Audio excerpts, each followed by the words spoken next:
Hello viewers, আসসালামু আলাইকুম। আয়ারল্যান্ডের টোটালি আমি আনলাকি বলবো, কারণ আয়ারল্যান্ড সিরিজটা হারেছে। ঠিক আছে, আমার ইচ্ছা ছিল যে আয়ারল্যান্ড সিরিজটা জিতুক এবং বাংলাদেশ এতে অপমানিত বোধ করুক, এবং অপমানিত বোধ করে তারা যেন তাদের অবস্থানটা কোন জায়গায় সেটা যেন বুঝতে পারে।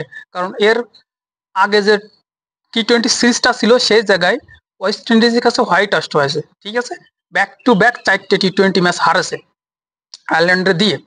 আয়ারল্যান্ড কালকেও ম্যাচটা জিতে হলো, কত সুন্দর আয়ারল্যান্ড। ঠিক আছে, ব্যাট করছিল 40 রানে যে প্রথম উইকেট পড়ে, 4 ওভারে 40 রান। সেই আয়ারল্যান্ড ঠিক আছে আপনার পাওয়ার প্লেতে 52 রান করেছে এবং 2টা উইকেট গেছে।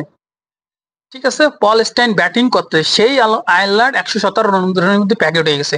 কারণ কি, যে রিশাদ যে মিডিল ওভারে এসে যে গুগলি গোলে করেছে, সেই গুগলি গুলো তারা বুঝতে পারেনি, জোরের উপর বল করেছে এবং ক্রিসি অনেক টান ছিল। ঠিক আছে, ওই যে মাইন্ড গেম, মানে নিজেদের হোম অ্যাডভান্টেজ যে নেওয়া লাগবে বাংলাদেশে, যে প্রথম দুইবার যে ব্যাটিং ক্রিজ বানাইছে, সেই ব্যাটিং ক্রিজ তো লাস্টে ওটি টি-20 বানায়নি।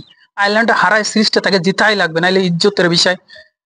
এই যে মনে করে যে ফেক কনফিডেন্স বাংলাদেশের ভিতরে ফিরে ঢুকে গেছে।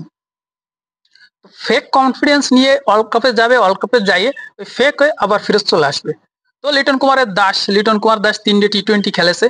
ঠিক আছে, লিটন কুমার দাসের সাথে তুলনা করে নাইম শেখ রে, লিটন, তারপর নাম তো কি, তানজিম সাকিব রে, তানজিম তামিম রে তুলনা করেন নাইম শেখের সাথে।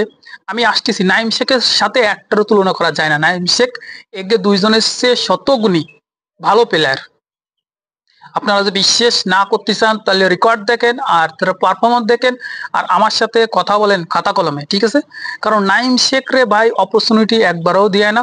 তার 1 থেকে 2টি ম্যাচ খারাপ খেলার সাথে তারা একদম কিক মেরে দলেতে বের করে দেয়। লিটন কুমার দাস জীবনে কতগুলো জিরো মারছে, কতগুলো ম্যাচ খারাপ করেছে। এই যে 3টে টি-20 ম্যাচ হয়েছে, একটাই 50 পাইছে, দুইটাই মনে করে একটাই করেছে এক, আর একটা কালকে করেছে মানে 5, এরকম কোনো কিছু। ঠিক আছে, এই তানজিম সাকিব তার কি সুন্দর সুযোগ দিচ্ছে, অপরচুনিটি, 2 দিয়ে টি-20 একটাই 2 রান করেছে, একটাই 5 রান করেছে, আর এটা 55 রান করে নট আউট এবং ম্যাচ উইনার গেম খেলেছে, ম্যান অফ দ্য ম্যাচ হয়েছে। তো এই যে অপরচুনিটিটা, এই যে সুযোগ দেওয়া প্লেয়ারে, এতটুকু সুযোগ কখনো পাইনি। আপনারা জানেন শেখ নাইম ইসলাম এতটুকু সুযোগ কখনোই পায়নি। আর নাইম ইসলাম যখন সুযোগ পাইছে, তারা খেলা হয়েছে কোন জায়গায় জানেন? অস্ট্রেলিয়ার সাথে মিরপুরে, ইংল্যান্ডের সাথে মিরপুরে, আর ইন্ডিয়ার সাথে খেলা হয়েছে ইন্ডিয়ার হোমে যায়। সেই জায়গাতে নাইমের 50 আছে, 74টা ইনিংস আছে। দেখেন সেই জায়গাতে একটা ম্যাচ প্রথমই টি-20 জিতছিল ইন্ডিয়ার সাথে, ওই ম্যাচটাই। তারপর আর কোনো ম্যাচ জিতিনি নাইম শেখ। ঠিক আছে, ইন্ডিয়ার সাথে। আর তারপরে খেলানো হয় দুবাইতে। তবে যে জায়গায় সবচেয়ে বাজে ক্রিজ, বাজে অবস্থা, সেই সব টাফ ম্যাচে নাইম শেখ রাইনে নামাই দেয় নাইম শেখের ক্যারিয়ারটারে ধ্বংস করার জন্য।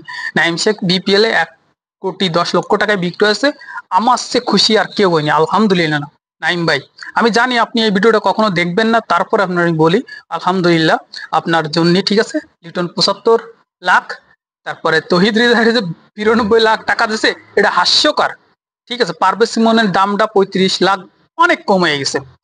ঠিক আছে, তো টোটালে একটা কথা বলি, যে নাইম শেখরে যদি অপরচুনিটি দেওয়া হয়, ভাই বাংলাদেশের ওডিআই টপ ব্যাটসম্যান হতে পারত এবং টি-20তেও ভালো ব্যাটসম্যান হওয়ার যোগ্যতা সে রাখে।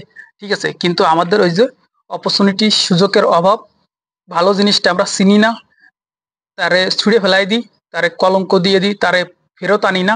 এই জন্যই না, ধুকে ধুকে ওই যে ইনামুল হক বিজয়ের মতো অনেক প্রতিভা শেষ হয়ে যায়, আশরাফুলের মতো প্রতিভা শেষ হয়ে যায়।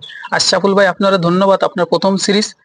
ঠিক আছে, একটা ম্যাচ আপনি হারিয়েছেন, টেস্টেও ভালো ব্যাটিং লাইন ছিল ব্যাটিং কোচ হিসেবে, টি-20তেও ভালো ব্যাটিং করেছে। Totally congratulation, Bangladesh cricket team win by 8 wicket, Ireland and series win.